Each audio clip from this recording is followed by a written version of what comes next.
नमस्कार, आप देख रहे हैं एजेंडा विद मीनाक्षी। चाणक्य कहते हैं, पराजय तब नहीं होती जब आप गिर जाते हैं। पराजय तब नहीं होती जब आप गिर जाते हैं, पराजय तब होती है जब आप उठने से इनकार करते हैं।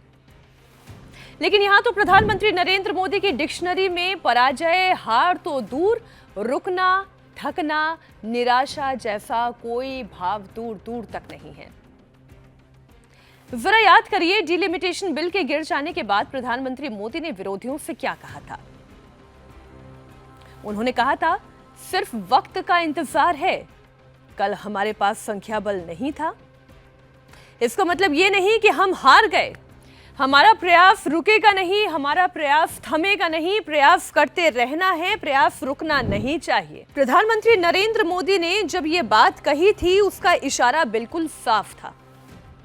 देश में बंगाल और तमिलनाडु के चुनाव लड़े जा रहे थे। 17 दिन के बाद नतीजे आने वाले थे। मोदी के विरोधियों को लगा, लोकसभा में मोदी और अमित शाह को वो हरा देंगे तो बंगाल और तमिलनाडु जीत जाएंगे। लेकिन चुनाव में हुआ उल्टा। ममता बनर्जी बंगाल हार गई और डिलिमिटेशन बिल का विरोध करने वाले स्टालिन तमिलनाडु हार गए। वो खुद अपनी सीट भी हार गए। डंडे में लगे हुए काले झंडे को तमिलनाडु की जनता ने नकार दिया। कांग्रेस केरल तो जीती, लेकिन इंडिया अलायंस कमजोर हो गया। आज एजेंडा में एक एक राजनीतिक दल की हम बात करने जा रहे हैं और बताने जा रहे हैं कि कैसे डिलिमिटेशन बिल का रास्ता एनडीए के लिए आसान और विपक्ष यानी कि इंडिया अलायंस के लिए मुश्किल होता जा रहा है।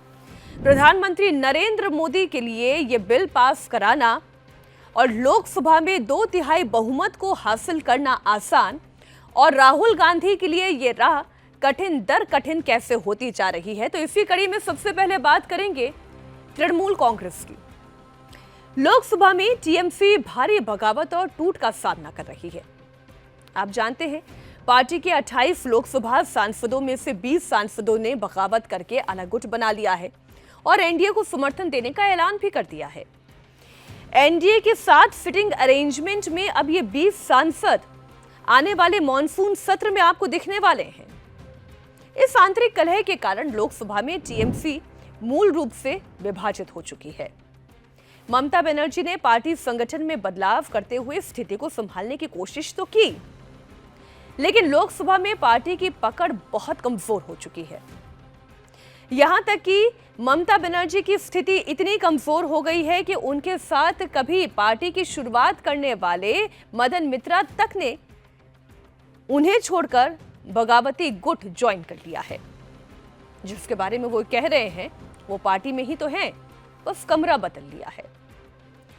तो इससे ये तो साफ होता है कि ममता बनर्जी की पार्टी तृणमूल कांग्रेस की स्थिति अब वो पुरानी वाली नहीं रही है। उसके 20 सांसद उससे दूर हो चुके हैं और एनडीए को वो सपोर्ट कर चुके हैं। अब अगले बड़े विपक्षी दल की बात करते हैं, डीएमके की, जिसने खास तौर पर जब डिलिमिटेशन बिल आया था तो पुरजोर तरीके से इसका विरोध किया था। यहां तक कि काले झंडे जलाए गए थे, डिलिमिटेशन बिल की कॉपियां फाड़ी गई थी। सबसे ज्यादा विरोध का स्वर अगर कहीं से उठ रहा था तो वो तमिलनाडु से ही उठ रहा था। लेकिन कावेरी में भी बहुत पानी बह चुका है। तमिलनाडु में इलेक्शन हार के बाद डीएमके अकेली पड़ गई है। उसके पुराने सहयोगी कांग्रेस पार्टी ने थलपति विजय का साथ दे दिया, सरकार में शामिल हो गए। पहली फुर्सत में स्टालिन को धोखा दे दिया। हालांकि स्टालिन ने औपचारिक रूप से एनडीए को समर्थन देने का ऐलान तो नहीं किया है, लेकिन इंडिया टीवी के सोर्सेस ये बताते हैं कि वो डिलिमिटेशन बिल पर एनडीए को टैक्टिकल सपोर्ट दे सकती है। अब टैक्टिकल सपोर्ट का मतलब यह हुआ कि उनके सांसद सदन से वॉकआउट कर सकते हैं।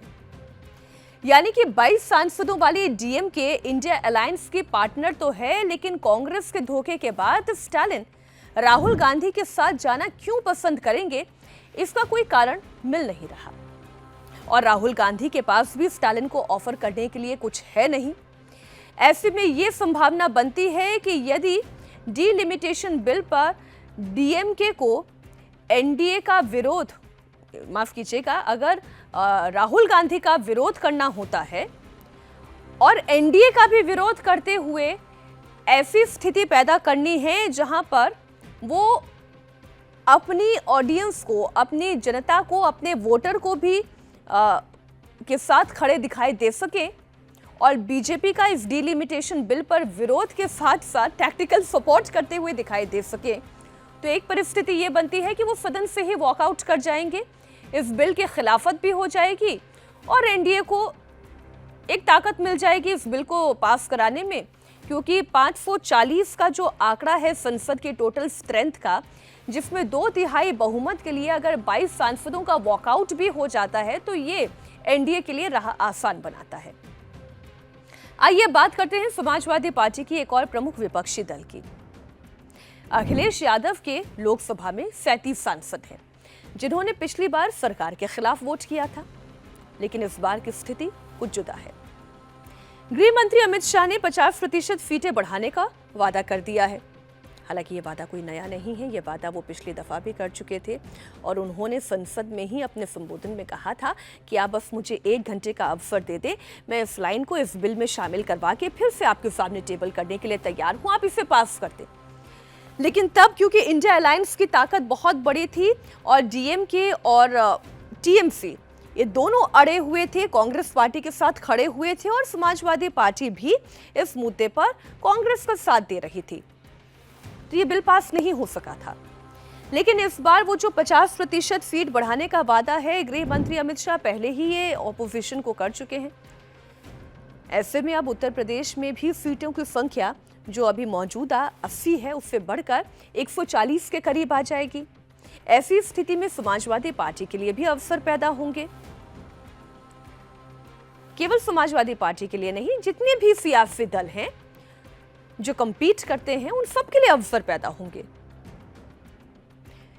तो कांग्रेस और समाजवादी पार्टी की स्थिति की भी हमें इसमें बात करनी जरूरी है, जो कि यूपी गठबंधन में कोशिश तो कर रहे हैं, पर ये जो गठबंधन है वो डोलती नाव की सवारी कर रहा है। गंगा जी में ये नाव ऐसी हिचकोले कहा रही है कि कभी भी कोई भी इस नाव से नीचे गिर सकता है। इमरान मसूद कांग्रेस के नेता हैं। उन्होंने कहा कि उत्तर प्रदेश का मुसलमान कांग्रेस की तरफ देख रहा है। समाजवादी पार्टी के नेता कहते हैं कि उत्तर प्रदेश में कांग्रेस को छोटा भाई बनकर ही रहना होगा।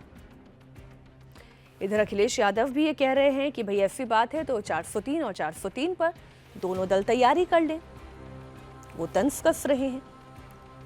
कहने का मतलब ये है कि उत्तर प्रदेश में समाजवादी पार्टी और कांग्रेस के बीच में एका नहीं दिखाई दे रही है।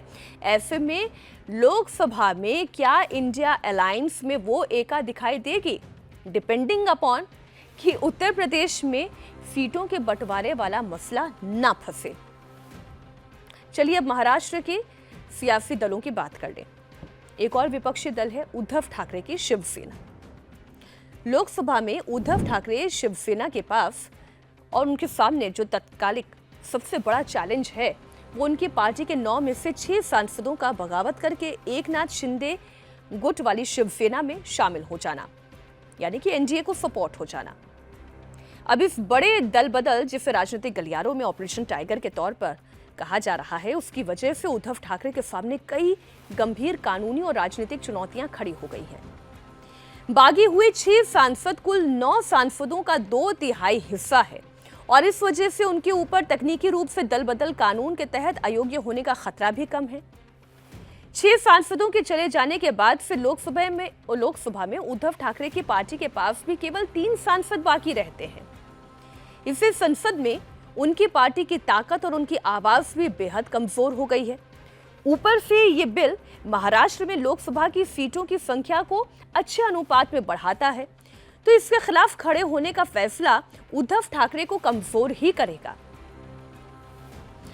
तो ऐसे में पहले 20 सांसद जो टीएमसी के थे, 6 सांसद जो उद्धव ठाकरे के थे, जो अब शिंदे गुट में शामिल हो गए हैं, उनकी संख्या भारतीय जनता पार्टी या एनडीए के साथ जुड़ जाने की वजह से इनकी संख्या 324 तक वैसे ही पहुंच रही है, जो पिछली बार के 298 से अधिक एनडीए की ताकत को बढ़ा देती है, जो अब 324 हो जाती है।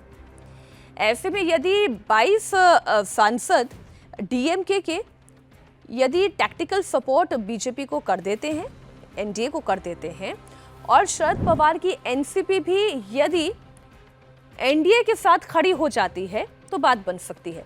लेकिन अभी शरद पवार के सामने स्थिति क्या है उसका भी आकलन आपके सामने रख देते हैं। तो ये जो प्रस्तावित परिसीमन यानी कि डिलिमिटेशन बिल है, इस पर जो एनसीपी शरद पवार गुट का रुख है वो शर्तों के साथ समर्थन का संकेत देता है। इसके कारण भी जो इंडिया अलायंस है उससे ये राह थोड़ी सी अलग होती दिखाई दे रही है। शरद पवार की बेटी और पार्टी के कार्यकारी अध्यक्ष सुप्रिया सुले ने कल ही बयान दिया और उनके मुताबिक अगर केंद्र सरकार देश के सभी राज्यों में लोकसभा सीटों की संख्या में एक समान 50% की बढ़ोतरी का लिखित आश्वासन दे देती है और इस प्रावधान को शामिल कर देती है, तो ऐसी स्थिति में एनसीपी शरद पवार गुट इस बिल का समर्थन करने के लिए तैयार है। सुप्रिया सुले का मानना यह है कि परिसीमन केवल जनसंख्या के आधार पर नहीं होना चाहिए, वरना जनसंख्या नियंत्रण करने वाले दक्षिण भारत और महाराष्ट्र जैसे राज्यों को नुकसान होगा और उत्तर भारत के राज्यों को इसका अधिक फायदा मिल जाएगा। अब रही बात आती है कांग्रेस पार्टी की, तो कांग्रेस पार्टी की स्थिति यह है कि अभी भी सबसे बड़ी विपक्षी पार्टी है कांग्रेस पार्टी। 90 से ज्यादा उनके सांसद हैं। राहुल गांधी हर कीमत पर सरकार के विरोधी के तौर पर लोकसभा में नजर आना चाहते हैं, लेकिन जिस तरीके से इंडिया अलायंस के घटक दल, चाहे वो एनसीपी शरद पवार हो, चाहे टीएमसी की घटती हुई ताकत हो, चाहे डीएमके की दूरियां हो, चाहे आरजेडी का कमजोर होना हो, या फिर उद्धव ठाकरे की शिवसेना का विभक्त हो जाना हो, ये सारे इशारे ये कर रहा है कि ये इंडिया अलायंस की ताकत को कमजोर कर रहा है। और कांग्रेस पार्टी के साथ अभी इंडिया अलायंस को कुछ ऑफर करने के लिए, इन दलों को कुछ ऑफर करने के लिए राहुल गांधी के हाथ में कुछ नहीं है। तो ऐसे में सवाल तो ये पैदा हो रहा है कि कहीं ऐसा ना हो कि संविधान संशोधन विधेयक पर कांग्रेस अलग थलग पड़ जाए। जिस तेजी से इंडिया ब्लॉक के घटक दल सुर बदल रहे हैं, उससे आभास तो यही दिखाई देता है कि आने वाले सोमवार को मॉनसून सत्र के शुरू होने के साथ साथ कहीं इंडिया अलायंस कमजोर और एनडीए की मजबूती परिसीमन बिल को पास कराने का रास्ता साफ करते हुए दिखाई दे रही है। इस पर आपकी क्या राय है, हमारे साथ जरूर साझा करिएगा। एजेंडा विद मीनाक्षी में आज बस इतना ही। मॉनसून सत्र पर नजर बनाए रखिएगा, बहुत सारे इश्यूज हैं जो खड़े होंगे। बड़ी इंटरेस्टिंग लोकसभा की कार्यप्रणाली रहेगी, बड़े महत्वपूर्ण बिल हैं। संविधान संशोधन बिल, 3 संशोधन बिल पेश होने हैं, उस पर ऑपोजिशन और सरकार के बीच में क्या वार पलटवार होता है, हमारी भी नजर बनी रहेगी। फिलहाल बहुत बहुत शुक्रिया हमारे साथ जुड़ने के लिए, धन्यवाद।